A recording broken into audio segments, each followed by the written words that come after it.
지난 한 해 동안 이 예배 자리를 지켜주셔서 감사합니다. 그리고 함께 예배할 수 있어서 너무나 행복했습니다. 우리가 이렇게 연말이 되어서 송년주일을 맞이하고 있는데, 오늘 같은 연말 송년주일이 되면, 송년회 시기가 되면 꼭 하는 일이 있습니다. 바로 지난 한 해를 정리하고 새로운 한 해를 준비하는 일을 합니다. 당장 우리가 오늘 예배를 마치고 나면은 뭐 합니까? 공동의회 하게 되죠. 공동의회 자체가 한 해를 정리하고 새해를 준비하는 것이지 않습니까? 이렇게 한 해를 정리하고 새해를 준비하는 시간 가운데 있을 때 저도 한번 해봤습니다. 저도 제 1년을 한번 정리를 해보았습니다. 역시나 가득 감사로 채워져 있었습니다. 동행이 동생 연희가 태어나서 우리 가정 가운데 함께 했던 것을 비롯하여서 정말 많은 감사의 제목들이 올 한 해 빼곡히 채워져 있더라고요. 여러분들의 삶은, 여러분들의 1년 동안의 시간은 어땠습니까? 감사한 일들로 가득 하실 것이라 믿습니다. 네. 지난 시간을 돌아보면서 오늘 말씀을 쭉 준비하다 보니까 오늘 말씀의 주요 인물인 요셉의 과거도, 요셉의 삶도 한번 쭉 돌아보게 되더라고요. 우리 다 아시겠지만 요셉의 삶을, 과거를 쭉 되돌아보면은 아마 이렇게 생각이 많이 드실 겁니다. 요셉은 복된 아들로, 사랑받는 아들로 태어났습니다. 태어나 보니 위에 형이 10명이 있었어요. 이 10명의 형에게 어느 날 꾼 꿈을 얘기해 줍니다. 형들이 어떻게 합니까? 갖다 팔아버립니다. 형들에 의해서 팔림을 당하고 종이 되었습니다. 이렇게 종이 되어서 지내다가 더 심각하게 여주인에 의해서 억울하게 누명을 쓰고 감옥에 들어가게 되죠. 뿐만 아니라 도움을 주었던 술 맡은 관원장은 도움을 주겠다는 약속을 잊었는지 감감무소식의 상태가 되고 말았습니다. 우리는 요셉이라고 하면 총리를 생각하면서 그 결과에 집중하는데, 이렇게 삶을 되돌아보니 요셉의 삶 속에는 정말 환난이 많았던 삶이었던 것을 기억합니다. 총리라는 결과 말고 총리라는 결과가 있기까지의 과정을 들여다보니 환난이 가득한 삶이었던 것 같습니다. 그런데 정작 성경은 이렇게 환난이 많았던 요셉의 삶을 무엇이라고 말하냐면 형통이라고 말합니다. 창세기 39장 23절의 끝부분을 보시면 여호와께서 그를 범사에 형통하게 하셨더라라고 요셉의 삶을 평가하고 있습니다. 대체 요셉의 삶, 그러니까 환난으로 가득했던 그 요셉의 삶을 어찌 형통이라고 말할 수 있겠습니까? 환난이 가득한 삶일지라도 형통할 수 있는 그 이유는 대체 무엇이었겠습니까? 오늘 말씀을 통하여 환난으로 가득한 요셉의 삶에 임한 하나님의 형통이 무엇이었는지 우리 함께 살펴보고, 우리도 하나님 안에서 형통한 삶으로 살아갈 수 있길 간절히 소망합니다. 환난이 가득했던 요셉이 누렸던 첫 번째 형통은 환난을 버티고 견딘 형통입니다. 아무리 힘들어도, 아무리 어려운 일, 극심한 환난이 삶을 뒤흔들어도 그 환난을 버티고 견딜 수 있었던 것은 놀라운 축복인 줄 믿습니다. 그러나 환난을 버티고 견디는 축복이라 할지라도 우선은 버텨야 하는, 견뎌야 하는 환난이 존재하고 있다는 것이 사실입니다. 그리고 그 환난을 버티고 견디는 것은 결코 쉽지 않은 것은 우리가 잊어서는 안 됩니다. 마치 요셉이 당한 환난처럼 그렇게 힘들고 어려운 시간일 것입니다. 요셉이 버티고 견뎠는데 그 시간이 쉬웠겠습니까? 룰루랄라 하면서 버텼겠습니까? 그렇지 않았을 것입니다. 우리가 요셉이 버텼던 그 시간, 그 상황을 조금 더 정확히 살펴볼 필요가 있습니다. 앞서서도 요셉의 삶을 간략하게 나열해 봤다면 지금은 조금 더 깊이 있게 살펴보았으면 좋겠습니다. 요셉은 형들에게 팔렸습니다. 길을 가다가 도적을 만나 혹은 전쟁에서 패해서 그렇게 종이 되고 팔려나간 것이 아니라 지킴을 받아야 하는 형들에 의해서 팔리고 종이 되었습니다. 그래도 요셉은 주어진 삶을 성실하게 살아냈습니다. 버텨냈습니다. 그런데 이번엔 주인의 아내가 문제였습니다. 주인의 아내가 마음이 헷가닥 해버렸는지 달려들어서 요셉은 그 현장을 피했지만 이 여인의 엄청난 연기력 덕분에 요셉은 누명을 쓰고 죄수의 신분으로 되고 말았습니다. 종 그리고 노예도 버텼으며 이제 누명을 쓴 채로 죄수가 되었는데도 그 상황 속에서도 요셉은 여전히 성실했습니다. 또 견뎌냈습니다. 그러던 중 기회가 찾아온 것 같았습니다. 우연한 계기로 권력자를 만나게 되었습니다. 그 권력자는 술 맡은 관원장이었습니다. 지금으로 따지면 아마 장관쯤 되는 그런 사람이었을 것입니다. 그리고 그 사람은 곧 감옥에서 빼주겠다는 약속을 하고 감옥에서 나가게 되었습니다. 그런데 어떻게 되었죠? 잊어버렸습니다. 우리는 결과를 알고 있습니다. 2년 후에 요셉은 나옵니다. 그러나 요셉은 그 감옥에 갇혀있는 시간 속에서 결과를 알았습니까? 몰랐습니다. 언제쯤이라는 개념이 없습니다. 그저 하루하루 버티고 견디는 시간이었습니다. 여러분, 이 요셉이 겪었던 환난, 이 환난을 우리에게로 조금 가져와 보았으면 어떨까 싶습니다. 우리는 요셉이 겪었던 이 일들, 환난들을 당하게 된다면 우리는 버티고 견딜 수 있을까요? 여러분은 이 환난과 어려움을 버텨낼 자신이 있으십니까? 글쎄요, 저는 솔직히 자신이 없습니다.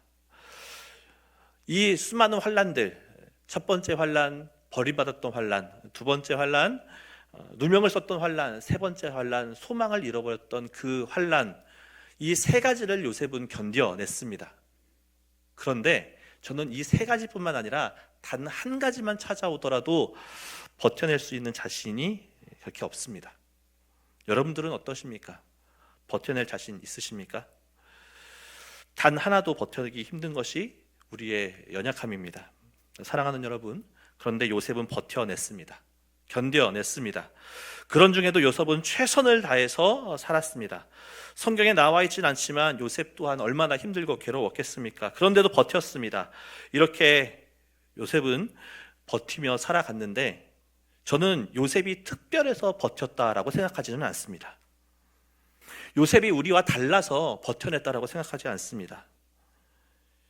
요셉은 처절한 삶을 살았지만 하나님의 형통이 있었기에 버티고 견딜 수 있었다라고 생각합니다. 고린도전서 10장 13절 말씀은 우리가 잘 알고 있는 말씀인데 이렇게 말씀합니다. 사람이 감당할 시험 밖에는 너희가 당할 것이 없나니 오직 하나님은 미쁘사 너희가 감당하지 못할 시험 당함을 허락하지 아니하시고 시험 당할 즈음에 또한 피할 길을 내사 너희로 능히 감당하게 하시느니라. 아멘. 그렇습니다. 요셉은 그 극심한 환난을 버티고 견딜 수 있었던 것은 분명 대단한 일입니다. 엄청난 일입니다. 그런데 그것이 요셉이 대단해서가 아니라 하나님의 허락하심이 있었기에, 하나님의 섭리가 있었기에, 즉 하나님의 보호하심이 있었기에 그렇게 버티고 견딜 수 있었다라는 것입니다. 사랑하는 여러분, 우리의 삶에는 분명 환난이 있습니다. 그러나 그 어떤 환난이라 할지라도 그 환난이 하나님의 섭리 안에 있음을 믿으시길 간절히 소망합니다. 그래서 우리는 그 어떤 환난이라 할지라도 버티고 견뎌낼 수 있습니다. 쓰러지지 않을 수 있습니다. 하나님을 바라보십시오. 하나님께서 우리를 그렇게 지키시고 보호하고 계신다는 것을 믿으며 하나님의 형통 아래 있음을 기억할 수 있기를 간절히 소망합니다. 요셉이 누렸던 두 번째 형통은 환난 그 자체였습니다. 아니, 환난은 환난이고 형통은 형통이지 무슨 환난과 형통이 이렇게 연결될 수 있겠느냐라고 하실 수 있을 것 같은데요. 그러나 제가 분명하게 여러분과 함께 나누고 싶습니다. 환난 그 자체가 곧 형통입니다. 믿음으로 한번 고백해 보시겠습니까? 돌아보면 환난도 형통이다. 우리는 요셉이 살았던 삶에서 일어나는 일들, 그러니까 앞에서도 살펴봤던 인신매매, 누명, 잊혀짐의 환난, 그것들을 우리는 다 환난이라고 생각을 합니다. 어려움이라고 생각을 합니다. 그러나 이는 동시에 형통의 기름을 기억할 수 있길 소망합니다. 그 당시에는, 그 시간을 걸어가고 있는 순간에는 물론 끔찍한 환난의 시간이었겠지만, 돌아보니, 시간이 지나서 되돌아보니 그 시간이, 그 상황이 형통이었다라는 것입니다. 실제로 요셉은 형들을 다시 만났던 장면, 즉 오늘 우리가 살펴본 그 장면에서 4절과 5절에 이렇게 고백을 합니다. 형들에게 이렇게 말합니다. 우리 같이 한번 4절과 5절 말씀 읽겠습니다. 시작. 요셉이 형들에게 이르되 내게로 가까이 오소서. 그들이 가까이 가니 이르되 나는 당신들의 아우 요셉이니 당신들이 애굽에 판 자라. 당신들이 나를 이곳에 팔았다 해서 근심하지 마소서, 한탄하지 마소서. 하나님이 생명을 구원하시려고 나를 당신들보다 먼저 보내셨나이다. 아멘. 모든 환난을 겪고 난 후 요셉의 고백이 무엇입니까? 하나님이 생명을 구원하시려고 나를 당신들보다 먼저 보내셨나이다. 요셉은 그토록 힘들고 처절하게 버티며 견뎠을 그때 그 환난의 시간을 뒤돌아보니 생명을 구원하시기 위한 하나님의 먼저 보내심이었다라고 고백합니다. 자, 이 관점, 하나님께서 먼저 보냈다는 이 관점에서 요셉이 겪었던 과거의 일들, 그 환난을 바라보면 그게 환난이 아니라 하나님의 큰 그림이었다는 것을 발견할 수 있습니다. 하나님의 관점에서 보면 이렇게 펼쳐질 것입니다. 하나님께서는 몇 년 후에 중동 지역과 아프리카 그 지역에 큰 기근과 가뭄이 생길 것을, 그래서 많은 사람들이 죽게 될 것을 하나님은 알고 계셨습니다. 그래서 그 죽음으로부터 사람들을 구원하시기 위하여서 소년 하나를 선택하십니다. 그 소년이 바로 요셉이었죠. 그렇게 선택된 요셉은 하나님께서 훈련시키기 시작하시는데 그 훈련의 첫 장소가 어디냐면 바로 보디발의 집입니다. 그 집에서 요셉은 오랜 시간 동안 종로로 지냈지만 그 집에서 살림을 꾸려나가는 방법을 배웠습니다. 그리고 요셉은 이제 두 번째 훈련으로 감옥에 들어가게 됩니다. 그리고 그 감옥에서는 유명한 사람, 아주 훌륭한 사람을 만나게 되었고 그곳에서 요셉은 또한 정치를 배웠을 것이라 보여집니다. 그런데 그 사람이 약속했던 것을 잊고 말았습니다. 꺼내주겠다는 것을 잊고 말았습니다. 근데 그도 그럴 것이 하나님께서 알고 계셨던 가뭄의 때, 요셉을 먼저 보내셨던 그 이후의 때가 아직 되지 않았기 때문에 잊어버렸습니다. 그리고 가뭄의 때가 다가왔을 때 하나님께서는 다시 한번 그 술 맡은 관원장의 머릿속에 요셉을 떠올리게 해주시고 그 일로 말미암아 요셉이 돌아와서 하나님의 그 큰 그림의 계획을 실현했던 자로 쓰임받는 것을 우리는 볼 수 있습니다. 특별히 이때 요셉, 그러니까 총리로 세움받았을 때 요셉의 나이가 30세입니다. 그리고 고대 근동에서 관직을 맡을 수 있었던 최소의 나이인 때가 바로 30살입니다. 그런데 만약에 2년의 기다림이라는 시간이 요셉에게 없었으면 28살에 나온 요셉은 그저 자유의 몸으로서 훌훌 떠나버렸을지도 모르겠습니다. 아마 요셉은 하나님의 이런 기가 막힌 큰 그림을 보게 되었던 것 같습니다. 그러니 결국 자신은 환난으로 인해 힘겹게 버티고 견디는 삶을 살았던 것 같았으나 그것이 결국 환난과 견딤의 문제가 아니라 하나님의 훈련이었다는 것을 요셉은 분명하게 깨달아 고백할 수 있었던 것이죠. 제가 말씀을 준비하던 중에 잘 알고 지내는 한 청년으로부터의 연락을 받게 되었습니다. 그 청년이 연락한 이유는 저희 둘째 연희의 소식을 들었기 때문에 연락을 했던 것입니다. 그 청년이 접했던 연희의 소식은 바로 저희 연희가 무연골 형성증, 쉽고 익숙한 말로 말씀을 드리면 외소증 혹은 난쟁이병에 해당한다라는 소식을 들었기 때문에 그렇습니다. 얼마나 이쁜 우리 연희입니까? 조금 우리가 최근에 이렇게 귀하게 유아 세례를 받았던 그 연희는 소위 말하는 난쟁이병을 가진 아이입니다. 그러나 사실 저는 연희가 난쟁이병에 될 수 있다라는 그 예견되는 소견을 받았을 때, 그리고 이후에 태어난 이후에 검사를 통해서 정확히 진단되었을 때 사실 그렇게 무너지지는 않았습니다. 그냥 저희 부부가 잘하면, 그리고 연희 주변에 있는 많은 사람들이 연희에게 잘 해줄 것이라는 믿음이 있었기 때문에 연희는 건강하고 바르게 잘 자랄 것이라는 믿음이 있었습니다. 저는 그렇게 생각하고 지냈습니다. 그리고 앞으로도 그렇게 지낼 것입니다. 그런데 제가 여기에서 한 가지 놓치는 것이 있었습니다. 제가 놓친 것을 조금 전에 그 연락을 해줬던 청년의 말을 듣고서 놓친 것을 확인할 수 있었습니다. 그 청년이 저에게 연락을 해와서 이만큼 길었던 메시지를 짧게 핵심만 말씀드리면 이렇습니다. 형님, 저는 어렸을 때 빨리 아버지를 여였습니다. 어렸을 때 너무나 큰 아픔이고 상실이었지만 시간이 지나고 나니 그때 그 경험이 누군가에게 공감과 위로를 전할 수 있는 귀한 통로, 도구가 되었습니다. 하나님께서 연희를 통해 이루실 일들, 그리고 그 일을 통해 형님과 형님 가정을 통해 또 다른 누군가를 위로하고 섬김으로 하나님의 놀라운 일을 전할 모습이 기대됩니다. 이 연락을 받고 놓치는 것이 무엇인지 깨달았습니다. 저는 연희가 그저 건강하고 바르게 자라는 것만 꿈꿨습니다. 그런데 이 연락을 받고 나니 알았습니다. 하나님께서 연희를 통하여서 이루고자 하는 뜻이 있구나. 그리고 그 연희를 통하여서 함께 세워나가는 우리 가정을 통하여서 이루고자 하는 하나님의 뜻이 있구나. 연희를 통하여 위로받게 하는 자가 있을 것이고 저희 가정을 통하여서 하나님의 복음이 흘러가게끔 하는 귀한 통로로 우리를 사용하시겠구나라는 확신과 기대가 함께 사로잡게 되었습니다. 사랑하는 여러분, 훗날 연희와 저희 가정을 통해 하나님의 위로와 사랑이 흘러갈 것을 기대해 주시겠습니까? 저 또한 기대하고 있습니다.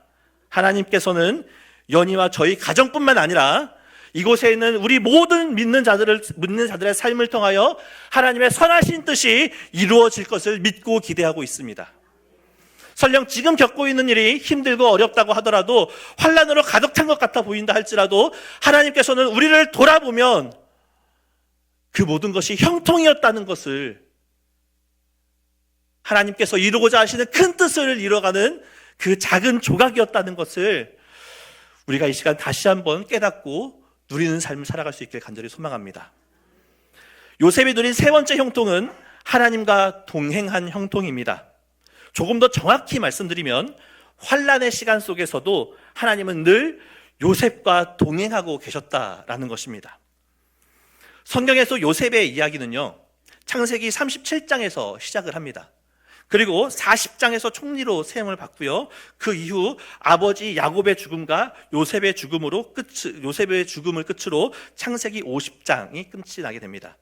자, 이 중에서 창세기 39장은 요셉의 인생 중에 가장 혹독한 시기가 기록되어 있습니다.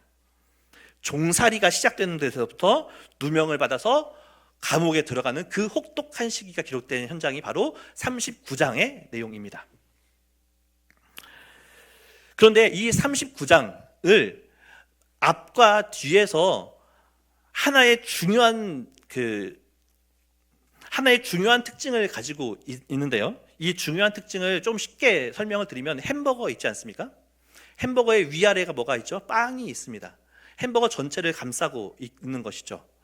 마찬가지로 39장을 중심에 놓고 위아래로 아주 중요한 특징이 이 전체를 감싸고 있는 겁니다. 이 중요한 특징이 무엇이냐면 먼저 창세기 39장 2절과 3절 말씀을 한번 보면서 찾아보도록 하겠습니다. 창세기 29장 2절 3절 말씀 같이 읽습니다. 시작. 여호와께서 요셉과 함께 하심으로 그가 형통한 자가 되어 그의 주인 애굽 집에 있으니 그의 주인이 여호와께서 그와 함께 하심을 보며 또 여호와께서 그의 범사에 형통하게 하심을 보았더라. 아멘. 자, 이 내용 잘 기억하시고요. 이번에는 39장 23절 말씀, 끝절이거든요. 끝절 말씀 우리 같이 한번 읽겠습니다. 시작. 간수장은 그의 손에 맡긴 것을 무엇이든지 살펴보지 아니하였으니 이는 여호와께서 요셉과 함께 하심이라. 여호와께서 그를 범사에 형통하게 하셨더라. 아멘. 창세기 39장은 앞에서 말씀드렸던 것처럼 극심한 환난의 상황입니다. 근데 그 앞과 뒤에 공통된 어떤 특징을 발견하셨습니까? 첫 번째 특징은 우리가 지금껏 계속 나눴던 형통입니다. 하나님께서 요셉을 형통하게 하셨다. 이 환난 속에서도 형통으로 하나님께서 붙잡고 계심을 보게 됩니다. 그리고 또 다른 하나는 무엇입니까? 바로 동행입니다. 저는 이 내용을 가지고 이렇게 바라보았습니다. 요셉의 삶이 형통했다, 그렇게 평가를 하게 되는데 그 평가의 결정적인 근거가 무엇이냐면 바로 하나님께서 동행하셨기 때문에 형통했다라는 겁니다. 그가 아무런 문제가 없어서 형통했다는 것도 아니고요. 그가 부자가 되었기 때문에 형통했다는 것도 아니고, 그가 병으로부터 자유로웠기 때문에, 건강하기 때문에 형통했다고 말하고 있지도 않습니다. 오히려 성경 본문 39장의 말씀은 지독한 환난 가운데 있었음에도 불구하고 무엇 때문에? 하나님께서 동행하시기 때문에 그의 삶이 형통했다라고 말씀하고 있습니다. 우리가 잘 알고 있는 시편 23편 4절 말씀에 이렇게 말하고 있지 않습니까? 내가 사망의 음침한 골짜기를 다닐지라도 해를 두려워하지 않는 것은 주께서 나와 함께 하심이라. 사망의 음침한 골짜기를 걷는 것과 같은 환난의 시간은 우리가 살아가는 삶의 시간 속에 실제로 존재합니다.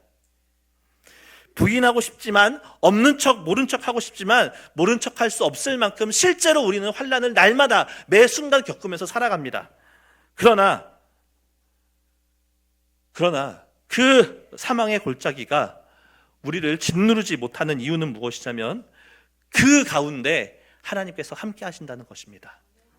물론 사망의 골짜기이기 때문에 오죽하면 사망의 골짜기라고 말했던 것만큼 힘들고 어려운 순간인 건 분명합니다.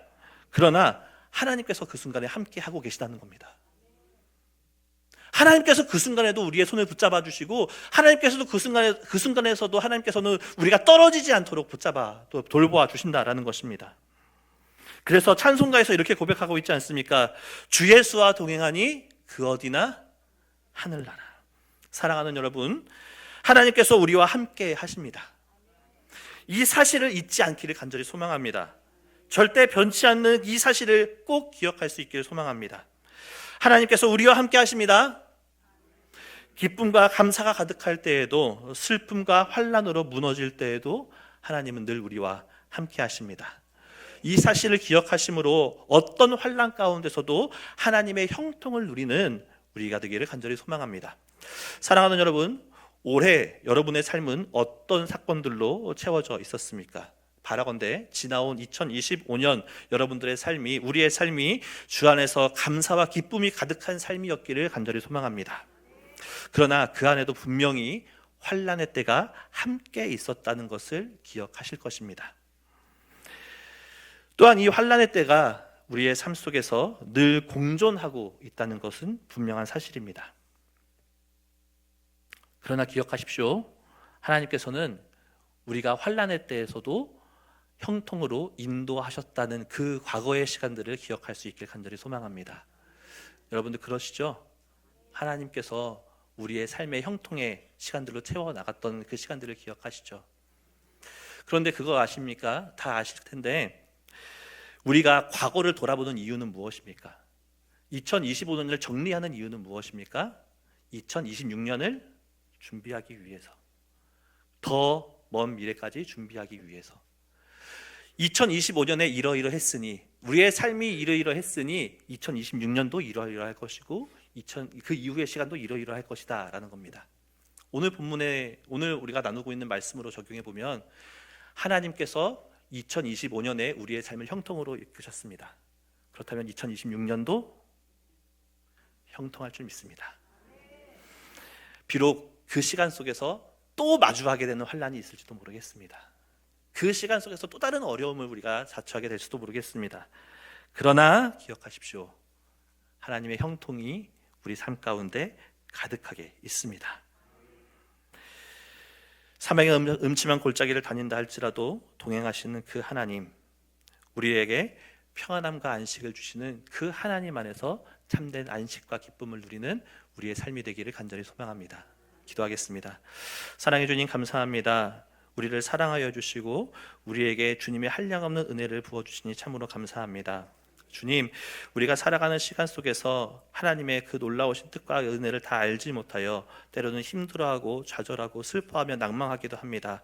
그러나 그 모든 시간 속에 하나님의 이끄심과 하나님의 동행하심이 있음을 기억하고 주 안에서 형통을 누리는 우리의 삶이 될 수 있도록 인도하여 주시옵소서.